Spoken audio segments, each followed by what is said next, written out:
Well, welcome everybody. And this is our, I think, fourth pull up a chair conversation. You may recall several months ago, we began these discussions, and the idea of these conversations is to think about important, significant, difficult issues and topics that are swirling around in our world, and have a conversation as authentic as we can about them, and try to literally pull up a chair and walk into some of those challenges and some of those difficulties. And so to kind of set the stage for what we're going to talk about tonight, I want to read from Genesis chapter 1. I'm going to read verses 26 through 27 as we kind of go back to the beginning from a Christian perspective and set this in the context of these verses in Genesis. Then God said, "Let us make mankind in our image, in our likeness, so that they may rule over the fish of the sea and the birds of the air, birds in the sky, over the livestock and all the wild animals, and over all the creatures that move along the ground." So God created mankind in his own image. In the image of God, he created them, male and female. He created them. And this phrase is kind the phrase in this verse that sort of frames in what we're going to talk about tonight is God created mankind in his own image.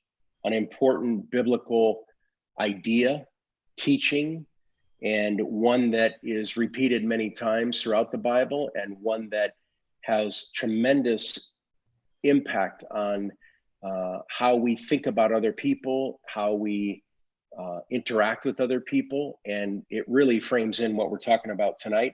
So the idea of this God created mankind in his own image sets up this notion that inherent in every human being is God-given worth, God-given value. And therefore, as fellow human beings, other people deserve dignity because they are created in God's image. And if we switch over to the New Testament, Matthew chapter 22, a similar concept is where Jesus is asked what the greatest commandment is, and he says the first is to love God and the second is to love others. So this idea of loving others, of recognizing the worth of others and the inherent dignity, because human beings are created in God's image. So tonight our focus is how we help children dignify other people, especially those who are different than them. What kinds of conversations, what kinds of actions, what kinds of proactive things can we do as friends of children, as parents of children and grandparents of children, to help cultivate love and gentleness and grace in children, instead of judgment and condemnation and this kind of elevating that happens where one group puts itself over another group. Obviously, this has a lot to say about the ongoing problem of racism that we have talked about many times in this forum, but it also has to do with many other social divisions. It doesn't specifically deal with issues of necessarily of what's right or what's wrong from a Christian or biblical standpoint. We're not really stepping into that today, other than to say what's right in terms of how Christians treat and interact and respond to those who are unlike them and different. And again, this idea of helping younger people see the image of God in others. And so we're coming at this unashamedly, blatantly, overtly as followers of Jesus. And I say that so that we recognize the narrative under which we're operating tonight. We're coming as the people of God. We're coming sort of stepping through and remembering that we seek God, we follow Christ. And so we come at this subject with this overriding banner that says Jesus is king of over everything. And we as his people want to follow him and be like him in the way that we live. So we're going to try to work this all out with his guidance and with his perspective and in accordance with his way. The last thing I want to say by way of introduction is that one of the conversations that the four of us had when we were talking about this is how important it is to think of the home as the primary training ground for our children. When we think of church, or we think of even school, all those things have their part to play, but we're approaching this from the standpoint of home is the primary training ground for who our children are becoming. And so as parents, as grandparents, as friends of children, we want to do our best to model for them the way of Christ. So I'd like to begin with a prayer, and then we'll jump in, and we'll have questions for those who are our participants tonight. Our Father, we thank you for this evening and the opportunity to gather together. And again, we are grateful for the chance to talk about things that matter, talk about things that are difficult, and to seek to gain your perspective as we sort these things out. I pray for Jeff and for Colleen and for Sharon as they share with us tonight. Give them wisdom, give them grace, and give us all ears that can hear and the opportunity to process these things as we think on these things together. So we commit our time to you, and we pray in Jesus' name, amen. So Jeff Nelson is with us, and Colleen Gray and Sharon Richards, and most of you, I'm sure, know Colleen and Sharon, and Jeff will have a moment in a moment. Jeff will have a chance to introduce himself. So I want to start this off with Colleen. And Colleen, many people don't realize this, but you have been at Oak Hills for a long time. I think the 21 years or something near that is the time that you've been as the children's pastor at Oak Hills. But before coming to Oak Hills, you served a church in the Bahamas. And so talk about that experience and how it shaped your perspective as we think about this idea of differences. Yeah. It was really an incredible time. We lived there for about 3 years. We moved there from Minnesota, so it was quite a change. And I grew up in Iowa, lived in Minnesota, a little bit of time in the Pacific Northwest, and then back to Minnesota, and then to the Bahamas. And I really did not realize before I got there what a kind of a bubble I had lived my life in, with people that looked like I did, people that thought like I did. I had friends, some might have made a little more money or a little less, but we were all kind of middle class. We raised our children pretty much the same way. It was all the same. And then, went to the Bahamas, and suddenly, for the first time in my life, I was a minority. I would go out to dinner with my girlfriends, and sometimes, you think of the Bahamas and you think of the tourist area, but if you live there, you leave that tourist area pretty quickly. And so, oftentimes I would be the only white person in a restaurant, things like that. I was really, it was much more though than just, skin color. It was,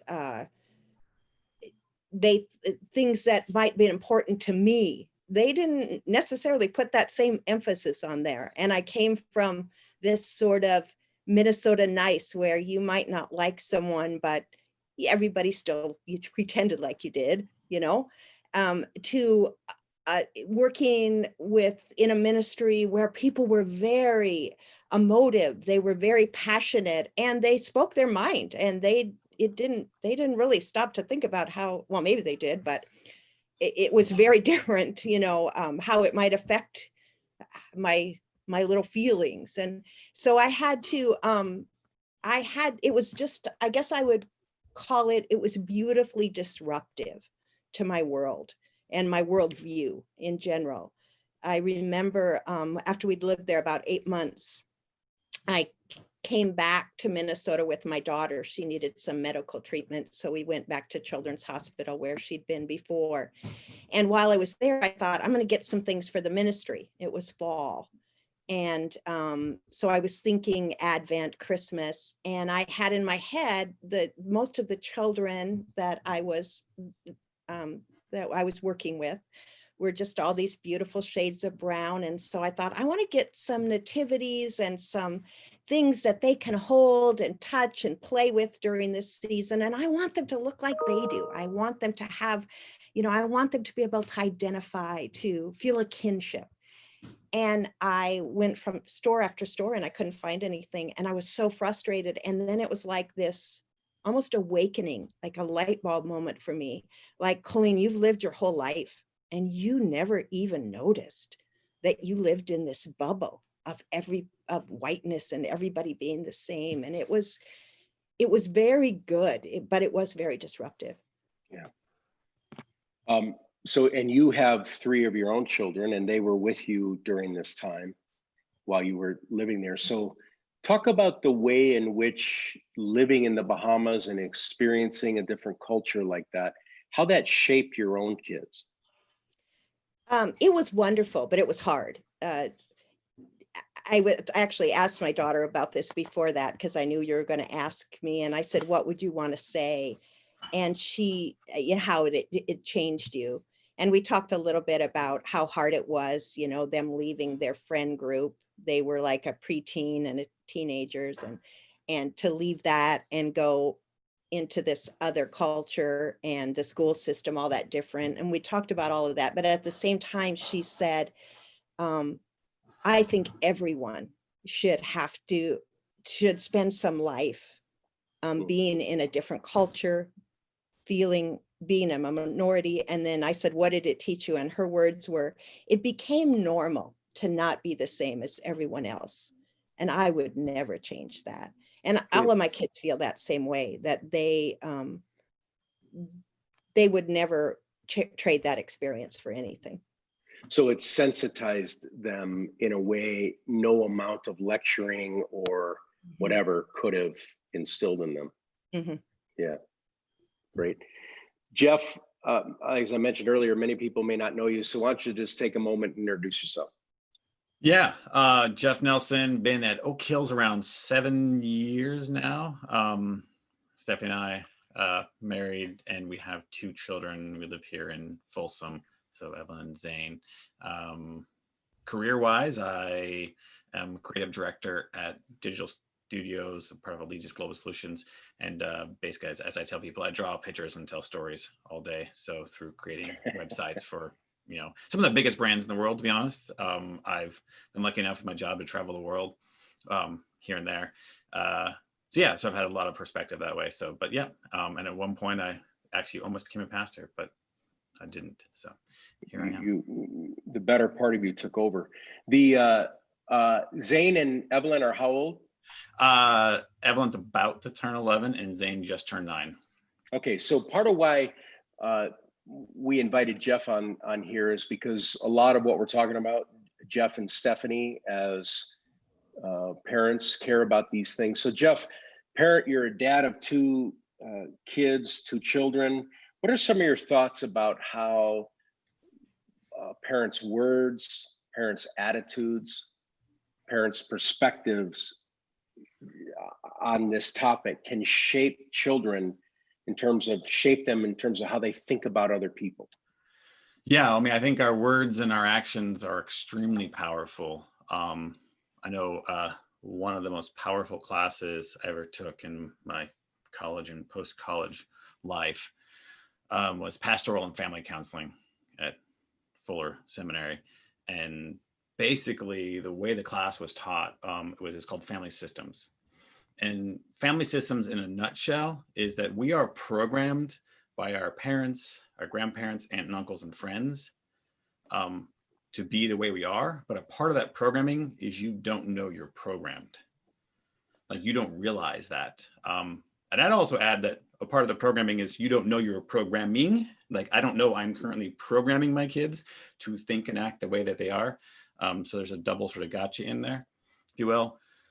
So as you think about the social tensions, you're like, wait a second, I'm programming them to think and act and respond the way they are going to act and respond in the way that I was programmed to think and act and respond. And I didn't even know I was programmed. So it's sort of like know thyself is sort of becomes a theme in that.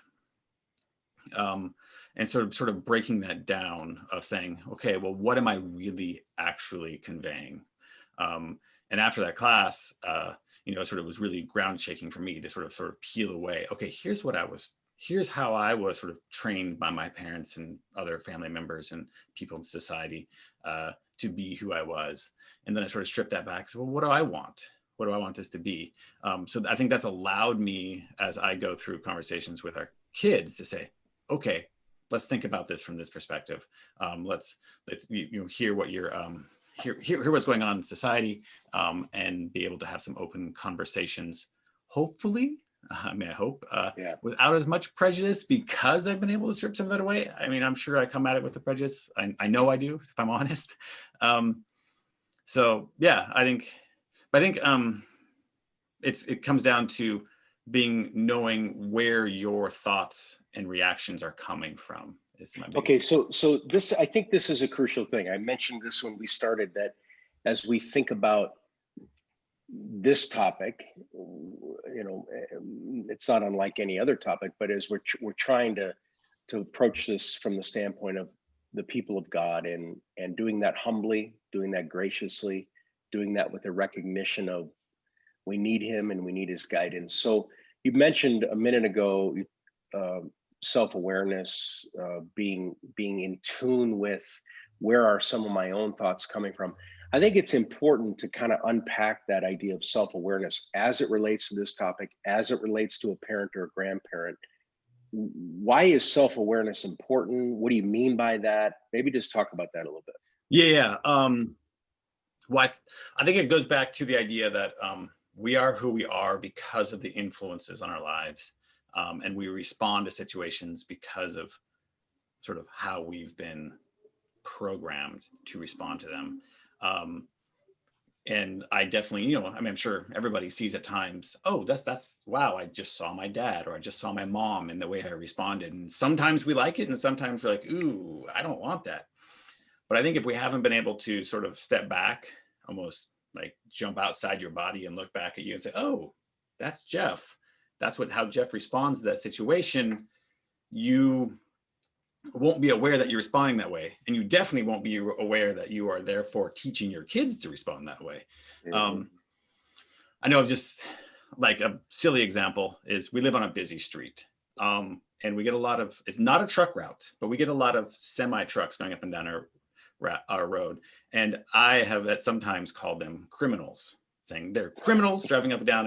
This is my unformed self, obviously, saying that. And your children are around you when you're saying my children are around. And so if you ask them, they might say that truck drivers are criminals. Obviously they're not. But when they're driving up and down Natoma, maybe they are. I don't know, because it's against the law. But it's just like that idea of like, that's my unformed self, and that's not me responding out of anger. But I think if I can step back and say, wait a second, where did that come from? Then I can maybe respond in a more formed way. It's that being able to, what I think the technical term is called differentiation, where that means and I think differentiation really means that you are to be able to pull outside yourself, see your emotions, maybe step behind the waterfall of emotions. Mm-hmm. And wow, I'm having these emotions. I don't have to have them. Yeah. I can respond differently, and I can teach my kids differently. And I just to follow up, I think if I'm piecing together what you said at the beginning is, you may just be responding to the rumbling truck down the street. You're just, life's happening, the day's going on, and you're just verbalizing something that you're feeling. But if your children are around, there's a certain impact on that. Maybe not that one moment, but those are building blocks toward forming a certain character in your kids that over a matter of time, all of a sudden, not that they necessarily would have the takeaway that truck drivers are criminals, but it certainly shapes, it's kind of a modeling of here's what we do when something's happening we don't like. Exactly. I think it responds to the other, because I think as humans, it's really easy to tag others as different, bad. They're the ones causing the problem. And I think by me saying, oh, look at those criminal truck drivers, I'm helping perpetuate the other, that there are others and they are different, and different can be bad. Good. Yeah. That's good. Good. Okay. So Colleen, back to you for a second. You've been, I think I said this earlier, but you've been the children's pastor at Oak Hills for 21 years. So you have literally seen children a few months after they were born who then are now are full-blown adults, and they're grown and they have their own lives and so on. So you've seen a lot in 21 years, just from the standpoint of a children's pastor. So talk about some of the differences that you've observed in children from 21 years ago when you began to today, in terms of how children are different, think different, feel different. What are some of your thoughts on that? Well, first, they're much more connected. They're more aware of what's going on. They're exposed to a lot more. Even I think if we try not to have them be, we can think that we're, kind of protecting them from the big world, but it's out there. If they have any friends or anything, they're more aware. Sometimes too much so before their emotions are able to handle the different things. So I've definitely seen anxiety increase in children. They're just generally more anxious, more worried about the world, more worried about their futures, more worried about the people around them. I think they feel an unbelievable pressure to fit in and to have an opinion at a very early age before maybe they really have enough facts to even have an opinion. So I think it's a pressure-packed world now, and I see that increasing, only continuing to increase in many ways.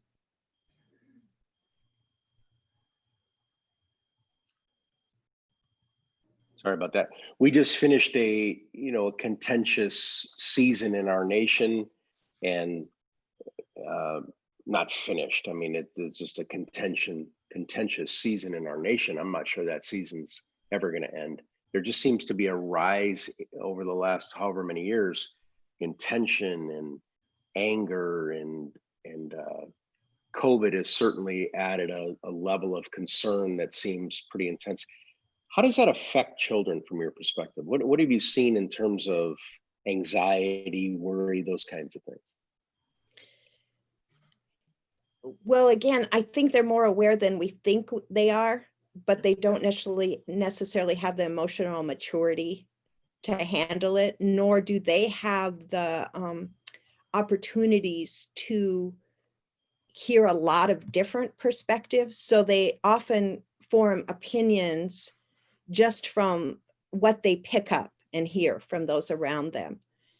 And I think that can be a bit of a dangerous thing. I've observed it a little bit, just even in my own grandkids, of different things they've heard and they picked up, and then they build on it as this is a fact, when it's just one person's opinion, but they don't have enough to work with that they can see it that way. So I do think, and then I think they feel that that pressure too, especially if they perhaps live in a family or have an extended family where everybody doesn't necessarily agree. And so they so much want to be on the right side, because again, to them, there's a black and a white.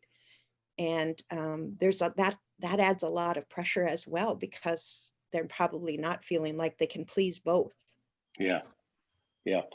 Okay, Sharon, we've spent a lot of time, you and I have, and we've done it on this forum over the last not only just months, but even years, talking about the importance of adults being willing to have difficult conversations as part of a larger process of trying to wade through conflict, wade through disagreement on various social issues and other things, but trying to do it as Christians, trying to do it as followers of Jesus, and to walk into those things instead of avoiding them. So as it relates to children and these kinds of tensions and challenges and difficulties, do you have any thoughts on whether or not children should be brought into these conflicts? How do we bring them in? How do we handle the rising social tensions or political tensions with our children? Do you have any thoughts on that? Yes, I do. I I think, first of all, what I've realized over the last couple of years, and certainly over the last several months, is the difficulty that adults have having difficult conversations with other adults, which then makes me wonder what is happening inside their homes. And so if in fact we want the home to be the training ground, then it's my opinion that we should be bringing our kids into some of these conversations. Now, before people get all twisted about that, obviously there's certain conversations that can't happen with kids, but I don't think, I don't think it's always a good idea to, not argue. I was going to use the word argue, but not argue in front of the kids. I think it's important for kids to see how people work out, talk through differences.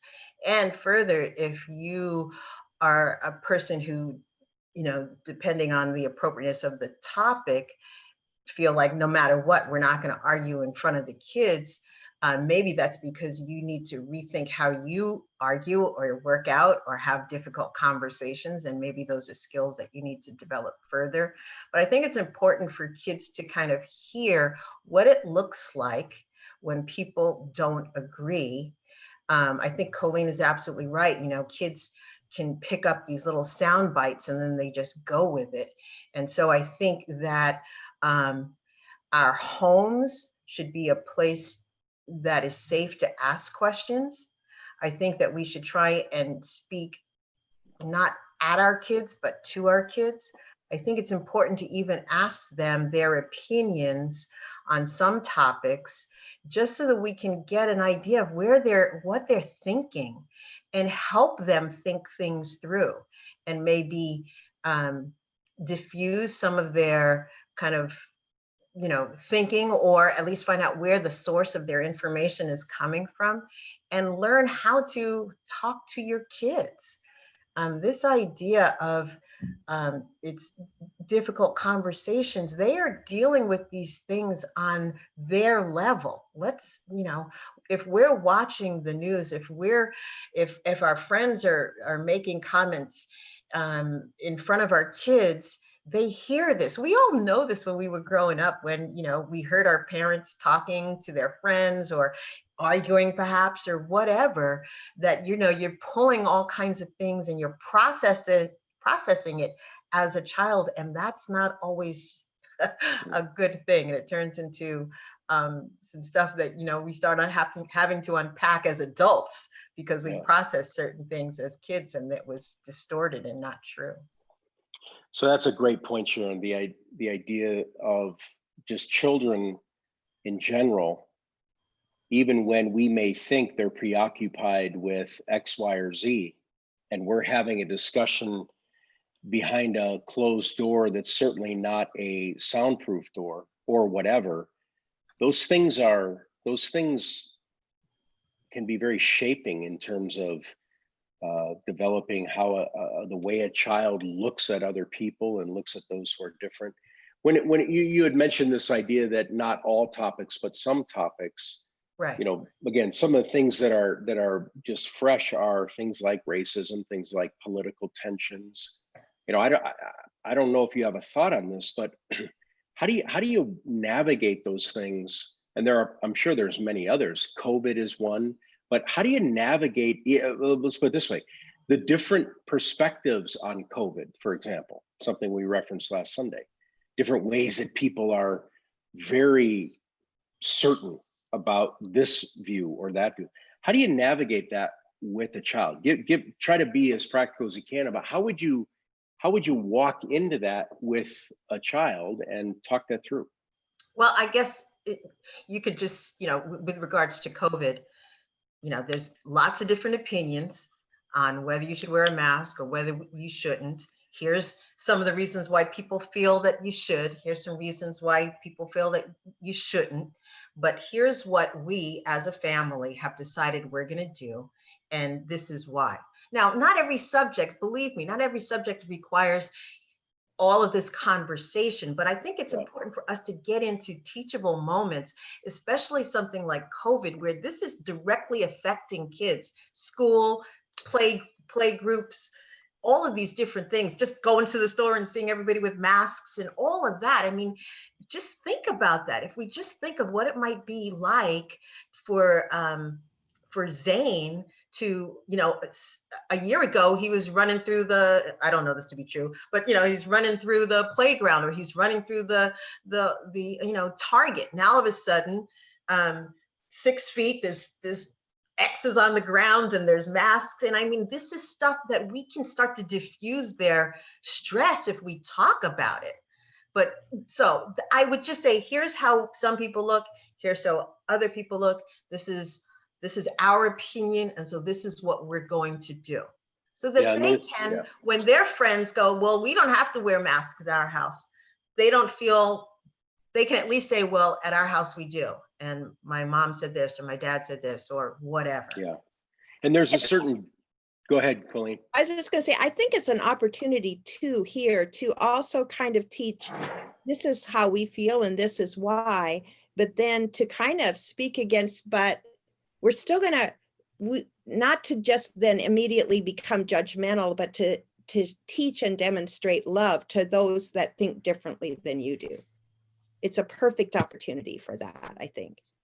And there's a dignity given to in including children in the conversation, inviting them to share their thoughts versus just downloading this is the way it is. By include, there's a kind of dignifying and valuing, I think, that happens when we include them. So Jeff, you're in the thick of this with a 11-year-old, a 7-year-old.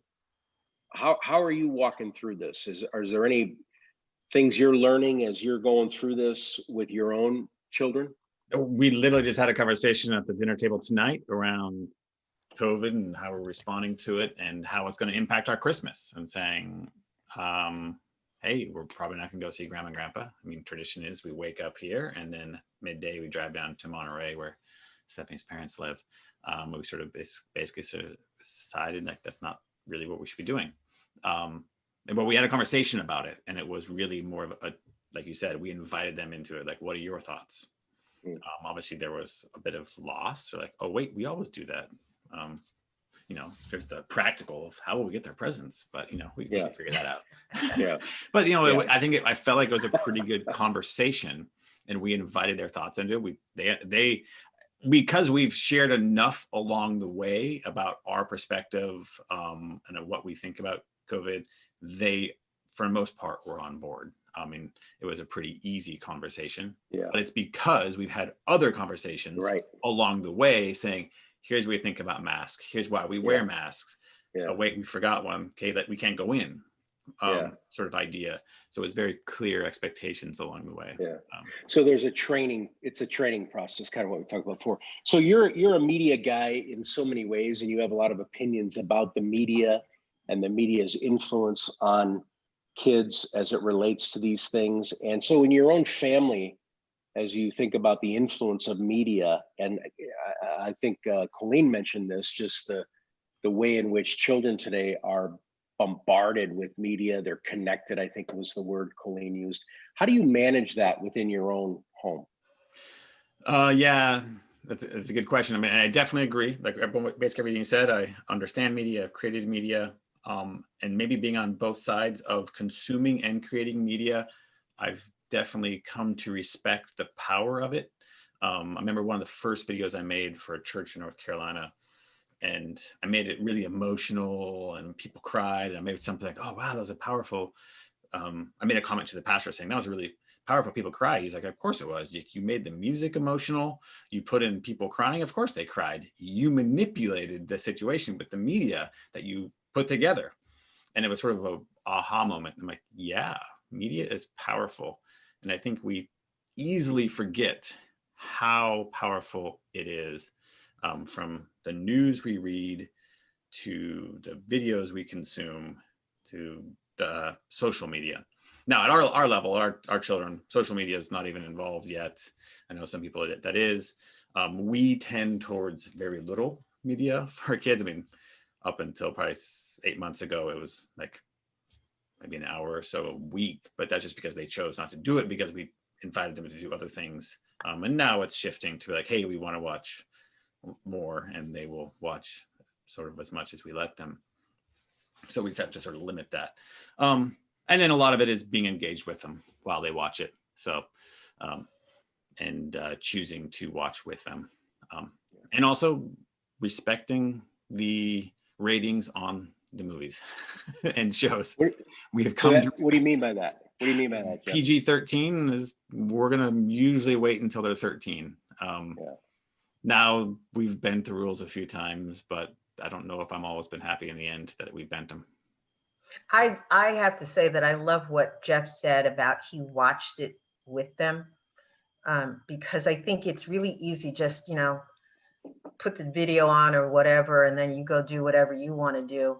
But now when you're watching with them, now we have teachable moments. What did you think about that situation? Or what did you think about this? So it's not a babysitter.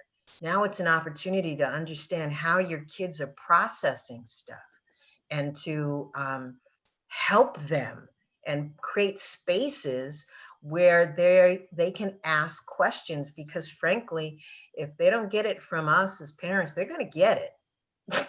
And we might not like the sources that they're getting their information from. That's a good point, Sharon. Stay with Sharon for a second. When you think about this idea of there's different people in the world, different in all sorts of ways, different ethnicity, different socioeconomic, etc. On we could go. All sorts of differences. What are some ways that, as we think about training our children in these things and helping them to see the image of God in others and give dignity to those who are different, what are some ways that parents can help their children do that? Normalize difference, respect those who are different. Do you have thoughts on that?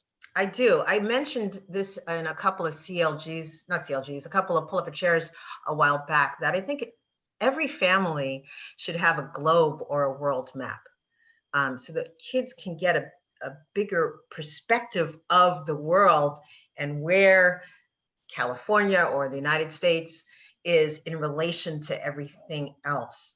I also think, both Colleen and Jeff have traveled, and so internationally to some degree, and so that they can speak to some of that in terms of differences with people and cultures and ethnicities and things.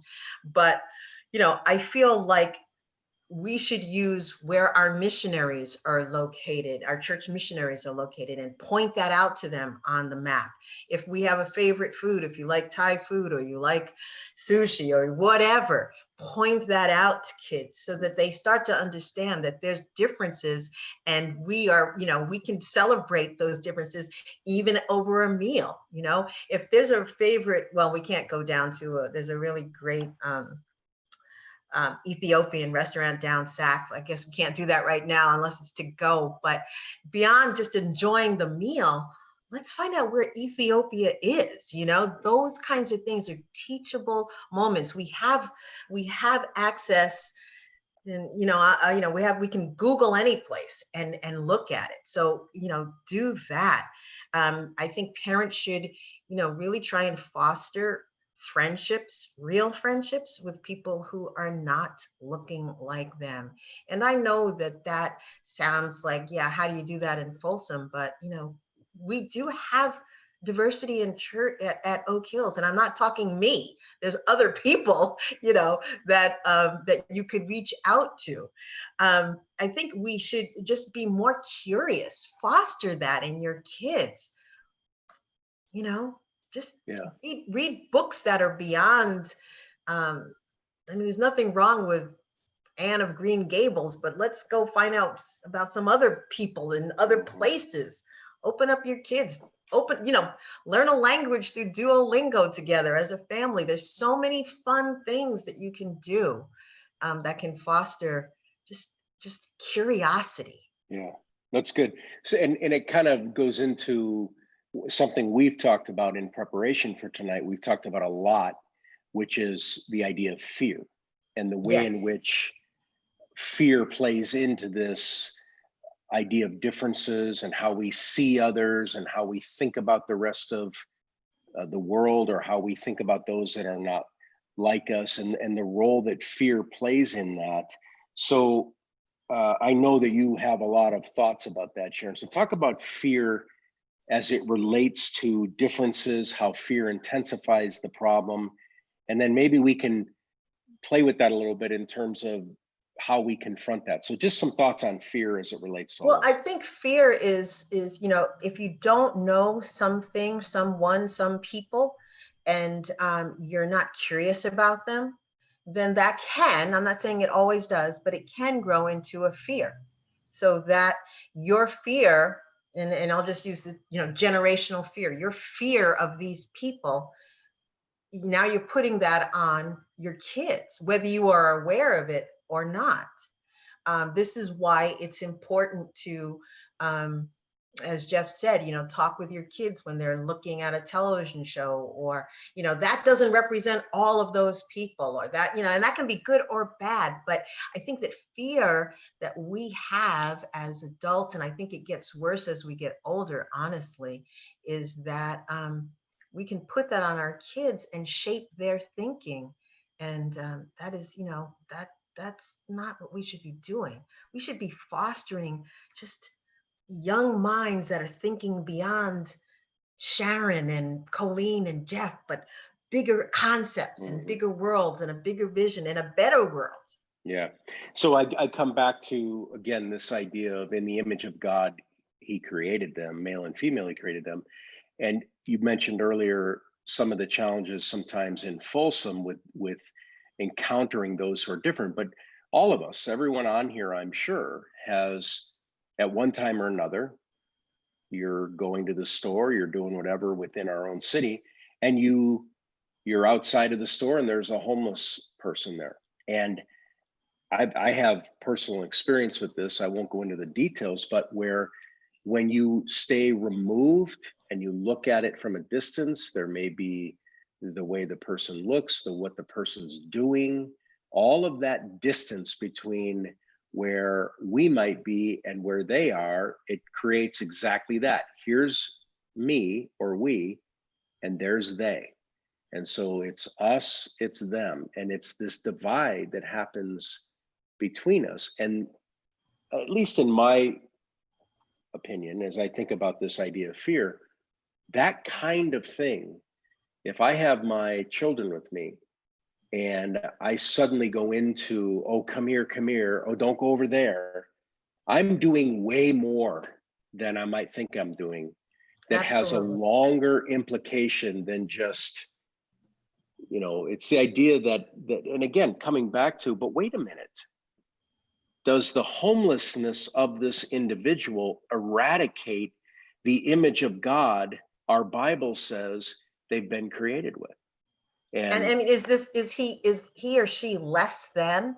Do we know what led up to them being homeless? Yes.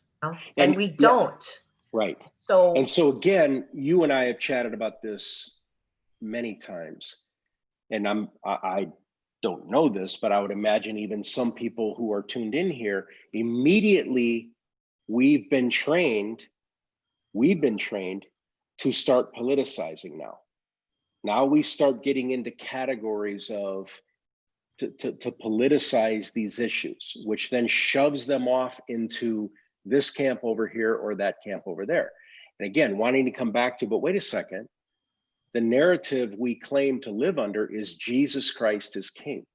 So if Jesus Christ is King, and I'm going to the store and there's a homeless person, I'm not suggesting, we just go and empty our wall. I'm not saying that, but if Jesus is King and I'm seeking to follow him, how does that shape what happens when I go to the store and there's someone there? Again, this is just one example. So I think the idea of fear and how big that issue is on this topic, the parents' fear and how we project that and all this other stuff is a huge issue. So. I think we got to pay attention to our thought life. What's the first thing I think of when I see that homeless person? Oh, he's dirty, or oh, he's begging, or why doesn't he get a job? Those are all things that are revealing very quickly where my heart is. And those kinds of thoughts are not the heart of Jesus. Let's add into, you talk about fear, but I think there's also the fear of, oh, I might be being manipulated. Maybe he or she is going to take advantage of me. And I know in the most recent Fuller magazine, they talk about the Good Samaritan. And I believe it was MLK the night before he was actually shot, gave a sermon, and he included the Good Samaritan. And he was talking about that road on which the Samaritan was traveling. It was known that robbers would actually pretend like they had been mugged. So you go to help the mug person, and you're actually helping somebody who's going to take advantage of you. And it just goes to show the heart of Jesus saying, yeah, but he did the right thing. He might have just been being taken advantage of. In this example, he wasn't, but he knew that he might have just been, he himself would have ended up being robbed, but he still did the right thing. And it really makes you pause and think about what you're being called into when you follow Christ. Yeah. Not an easy path. Yes, that's good. I know there's an individual, I've seen him several times on one of the corners in our town, and he holds up a sign, and the sign says, "At least give me the finger."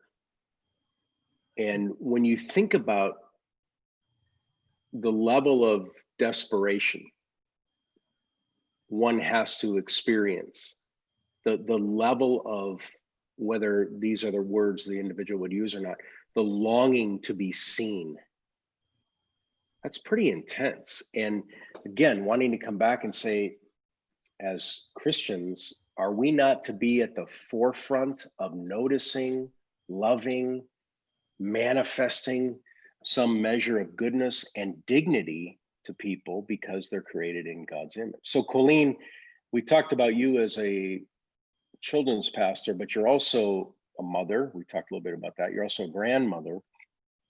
So on this issue of how to help children with navigate and interact with those who are different and not be afraid, not let fear be the controlling narrative. How have you done that as a grandparent with your grandchildren? Are there any examples that you can share where you've tried to help your grandkids in terms of not succumb to fear, but recognize these are human beings?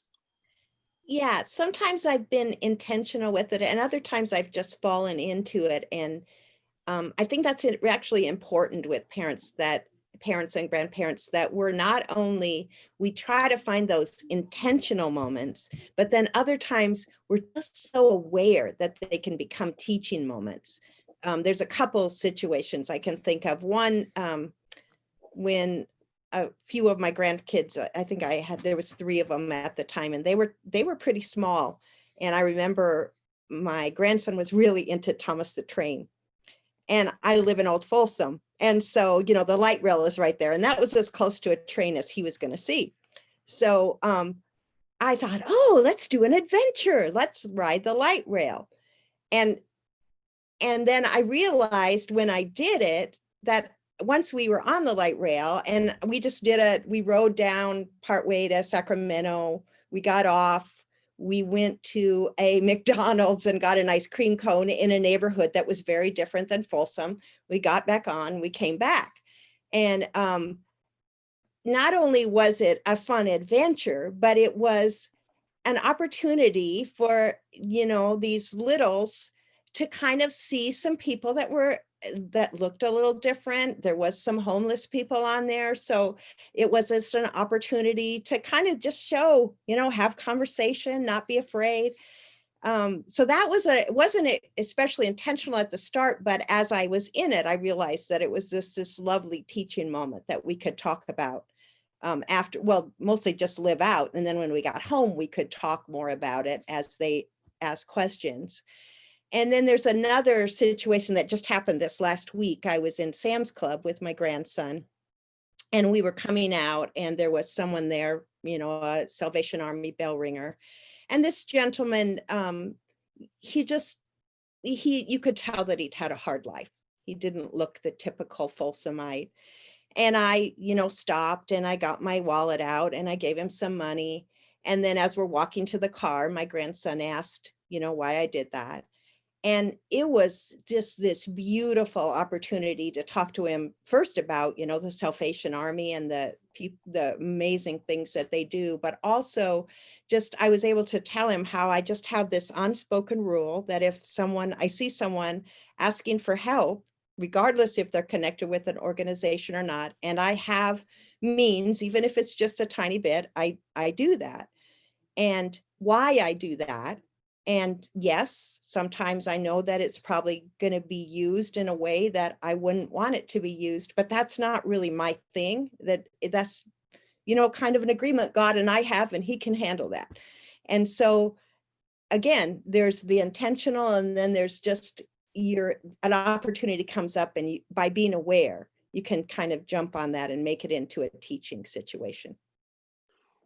You say being intentional, and other times where it just comes up, but I would at least throw out the idea that the reason that when it just comes up, you're present in it and responsive to it is because you've been proactive and you've been intentional in your own life, which goes back to this issue. And I can't shake this issue that Jeff brought up earlier of self-awareness, of being mindful of how you ended up thinking the way you think about X, Y, and Z, the factors that shaped you in various ways. So on that point, Colleen, kind of following up to the stories that you shared, certainly particularly the light rail story, what do you say to people who might be listening to this, or and their mindset is something along the lines of, I would never do something like that puts children at risk. You're being cavalier with the dangers, and or maybe they would say, are you suggesting to combat fear we bring our children into scary situations? And again, I know I'm throwing a lot here, but or are you saying there's not legitimate fears that we should have as parents? So are you guys saying that, you know, as Christians, that we shouldn't pay any attention to any fear and just kind of be cavalier and brash about all that? So what do you say to all that? Well, of course you should be wise, but I think what Jeff said earlier and what Sharon said as well, you really need to know yourself. And my first thing would be, so what are you exactly afraid of? I mean, start asking those questions. What's churning in me that I'm so afraid to do this? And it's not like I'm gonna walk these little ones into situations where I feel like their life is in danger. But every situation has some risks. I mean, driving in a car has risks. Walking down the street has risks. And of course you need to weigh the risks. But to me, that was a fairly safe situation that the advantages much outweighed the risk. Now, some people might not agree with me on that. I understand that. Let me follow up with something on that. Not that you have a goal or that you've outlined a goal, so this may be a challenging question, but how would you describe how would you articulate your goal as a grandmother with your grandchildren? What are you trying to impart to them? What are you hoping they acquire by being with you?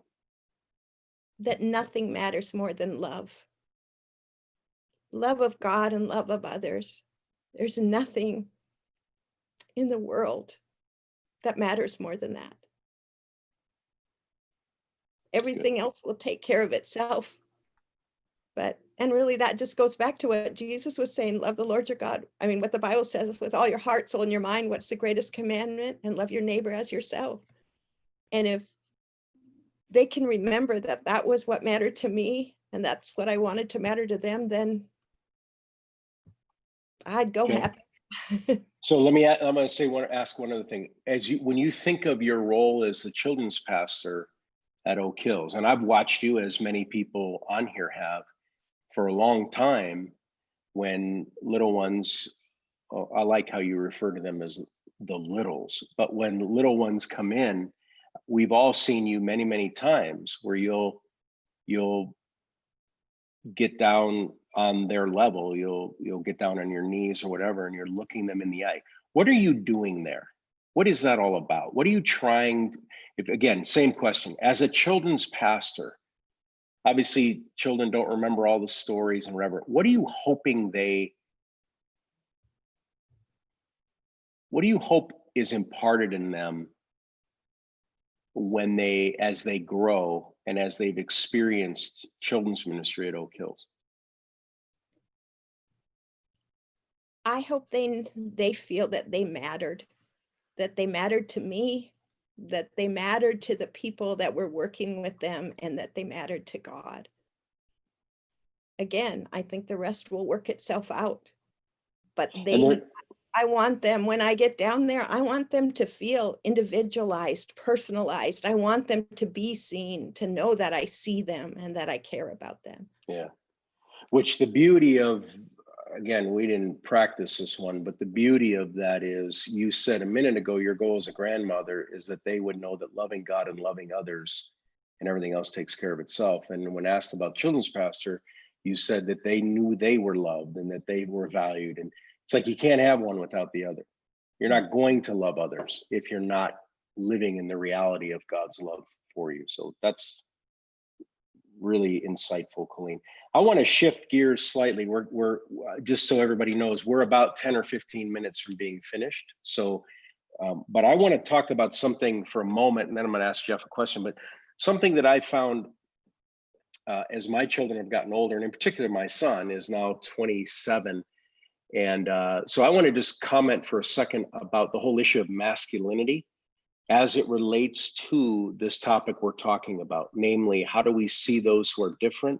How do we treat them? How do we interact with them?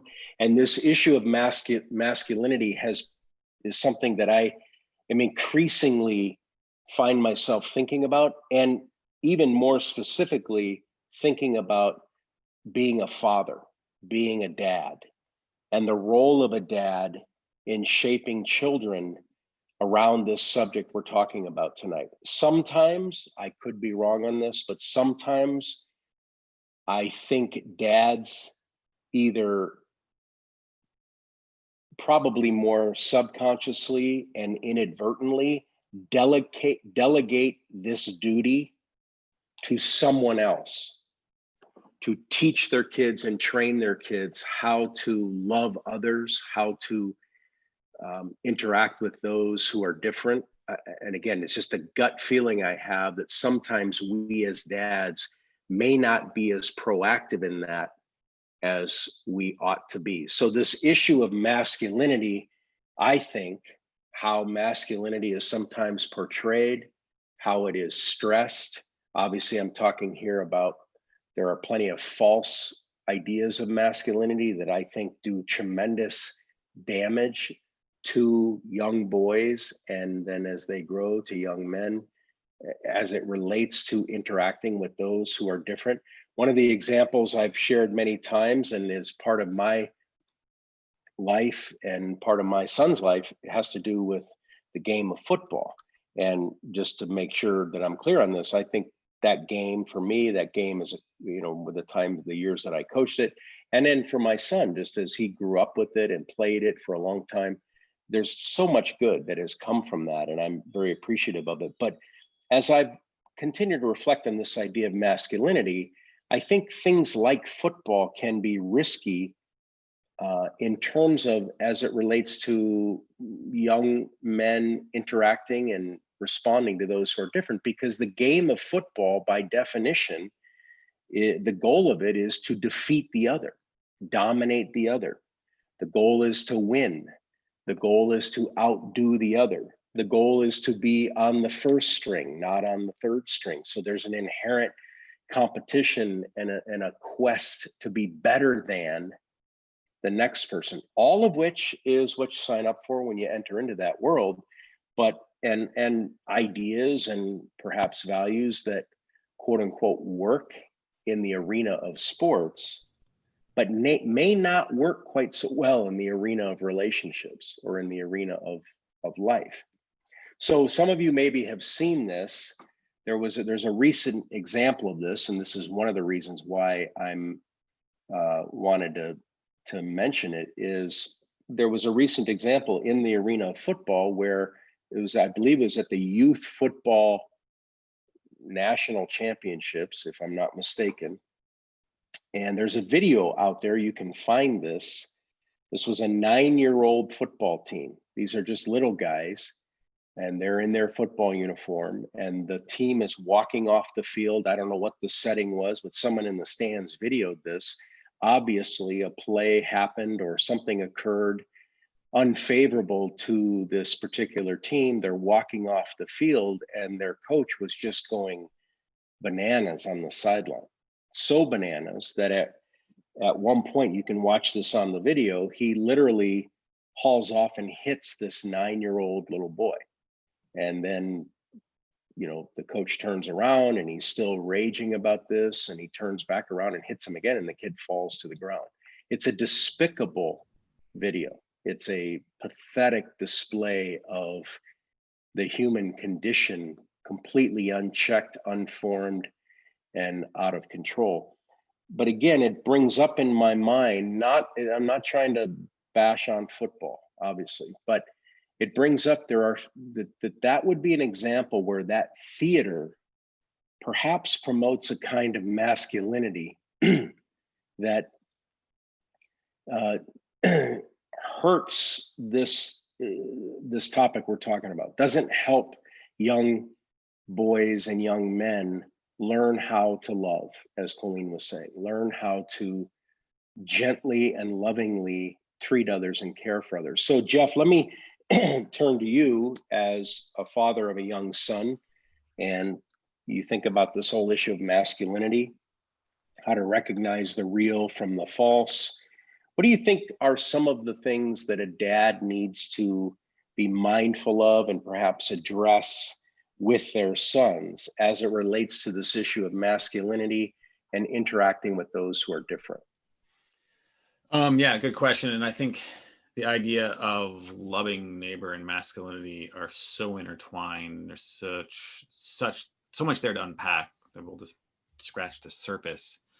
And when it comes to training your kid, and having a household where you're teaching them to love others, I sort of come back to the idea of, wait, you need to understand the topic you're teaching if you're going to teach it well.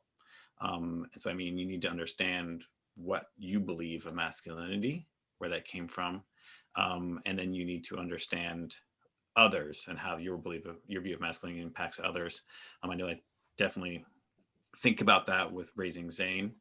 For me personally, I know that like the idea of masculinity and love of others so intertwined, and there's so much, I don't know, maybe, I guess all people have it, but I know just as a man, I can talk about it. It's like angst sometimes that men carry around, this inner dialogue.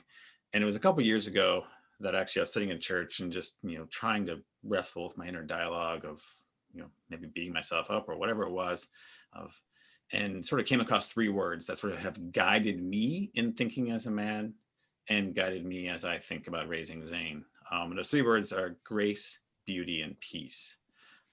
For me, like I said, as this me sort of struggling with my inner dialogue, was I need to give myself some grace. And I think in general, as I thought of this, I was like, I feel like men in general in America need this. Like, we need to give ourselves some grace. Like, hey, I'm going to fail. I'm going to mess up.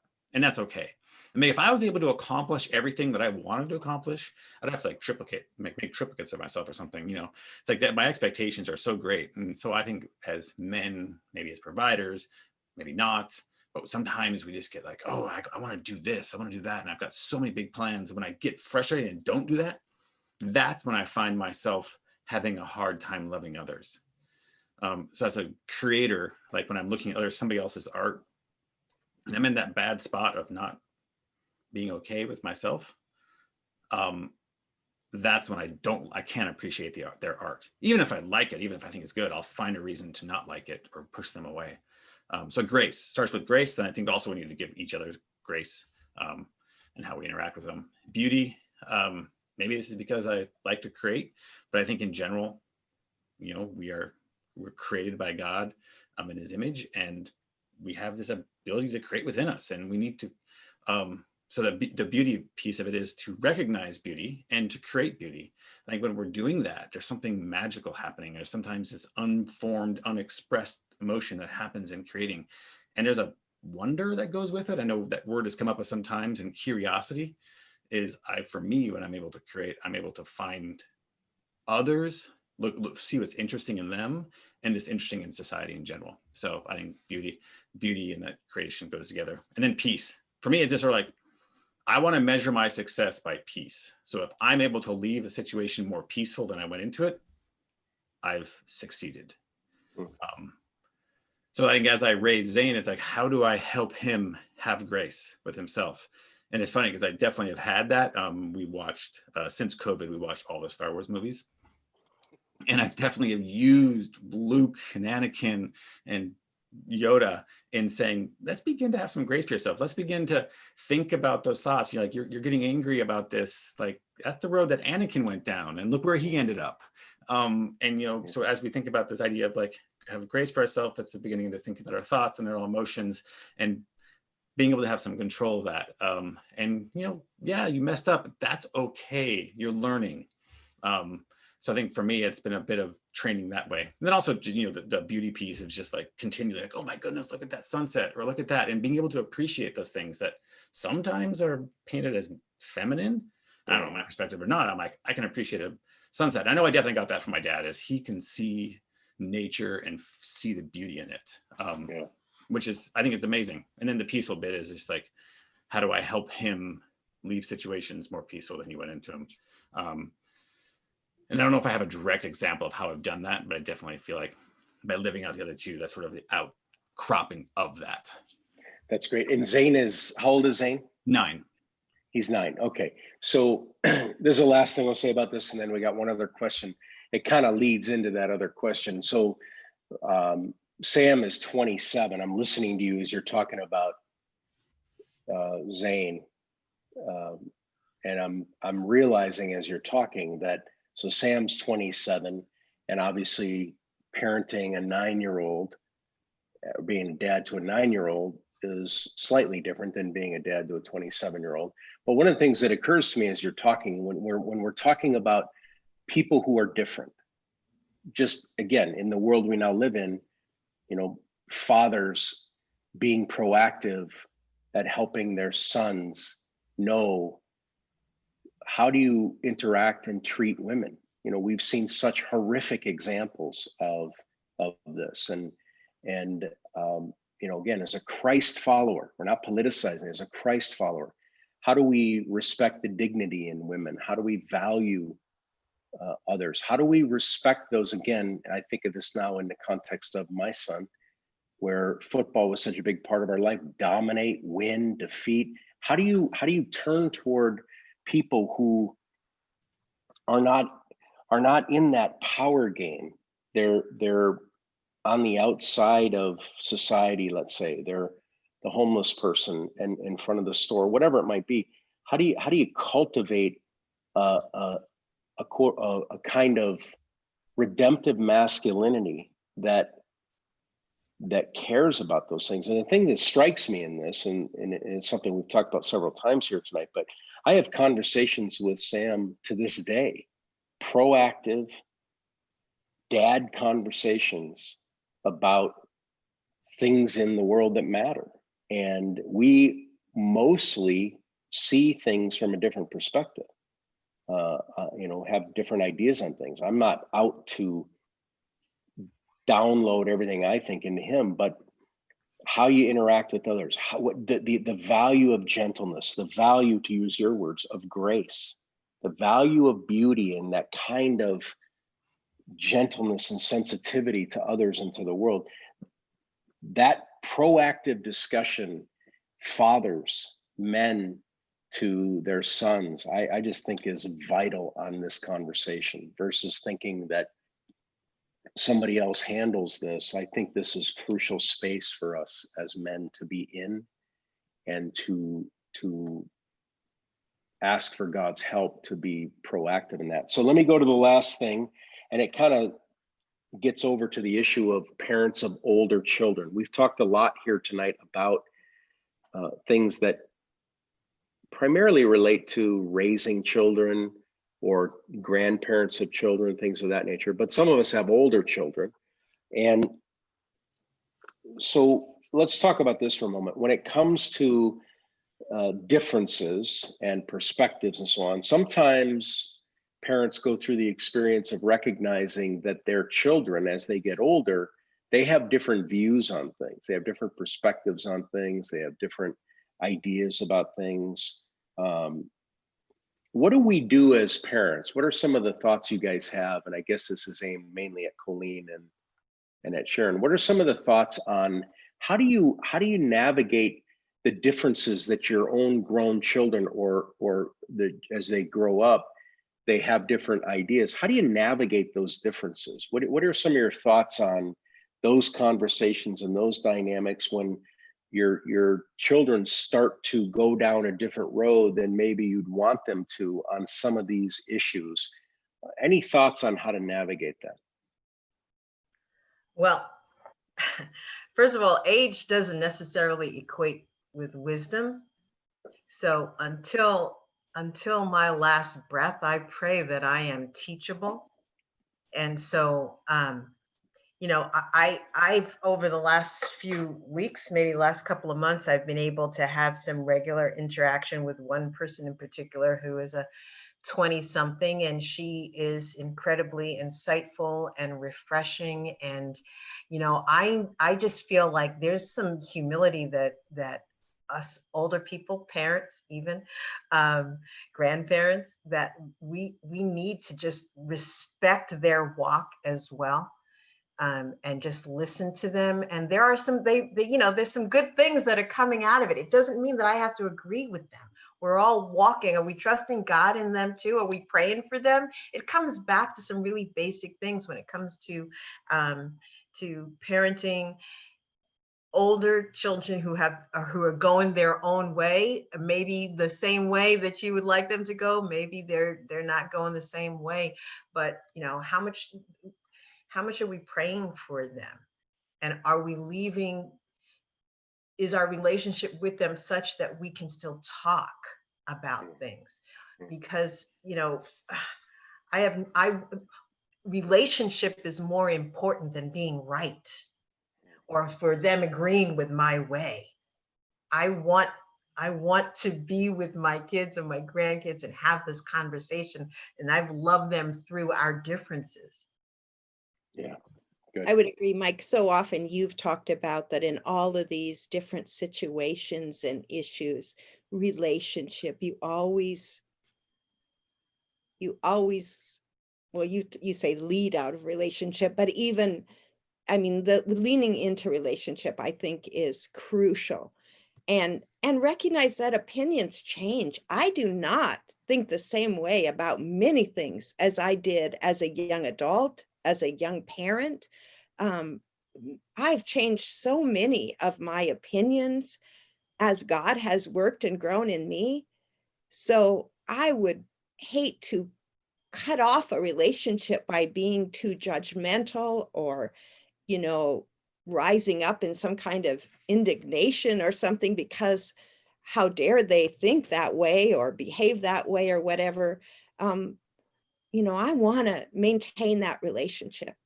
And we may agree and we may not agree, and they may change and I may change, but the relationship is always there. I'm still always going to be the mom or the grandma.